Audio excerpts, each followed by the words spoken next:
Here's a question.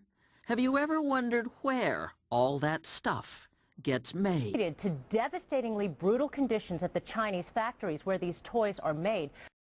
Long hours and low wages, forced labor, dangerous environment. Thousands of Chinese workers staged a one-day strike Friday at the Foxconn factory known for poorly treating workers who help make Apple products such as the iPhone. Allegations of forced overtime, underage labor after explosions and chemicals killed and harmed workers over there. 11 Foxconn workers killed themselves this year, and 3 more attempted suicide on Foxconn grounds in China, mostly from leaping off buildings. As the global demand for products reaches all-time highs, more and more manufacturing plants must be available to meet these needs. China is a perfect candidate to fulfill this shortage of supply because their large labor capital and expanding infrastructure creates a basis for low production costs. This expansion leads to ever-increasing factory jobs, and workers leave the rural countryside to go and work at these factories. This is one such worker. What one Foxconn worker told a CNN reporter earlier this year about her experience, she preferred to remain anonymous so as not to lose her job. It's so boring. I can't bear it anymore. Every day was like, I get up from work and I go to bed. I get up in the morning and I go to work. It became my daily routine and I almost felt like I was some kind of animal.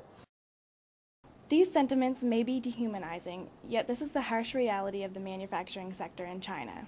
In order to match demand, the factory owners have put efficiency above human rights. As the economic expansion continues, workplaces become more appalling. As we see in the video, workers are experiencing severe mental health and stress-related issues. How can workers continue to feel motivated when they are so estranged from the final product of their labors? These sorts of disconnects lead to rampant alienation of the worker.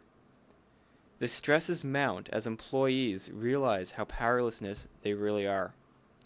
Oftentimes, this lack of motivation and sense of meaninglessness, coupled with the constant stress of work, leaves the workers wishing they had never become a part of this organizational structure. Both the large Western companies and the factory owners' motivation to make the most profit bring on these conditions. The Western companies outsource to China because of the large labor force, and the factory owners take advantage of the weak government regulations and force the workers to work in less than humanistic conditions. Even though the economy is growing at a staggering rate, the conditions that the workers have to endure are not reflective of this positive increase of wealth. The factory owners exploit the workers and rob them of their values by putting the needs of capital above the needs of labor. This in turn makes the rich richer and the poor poorer.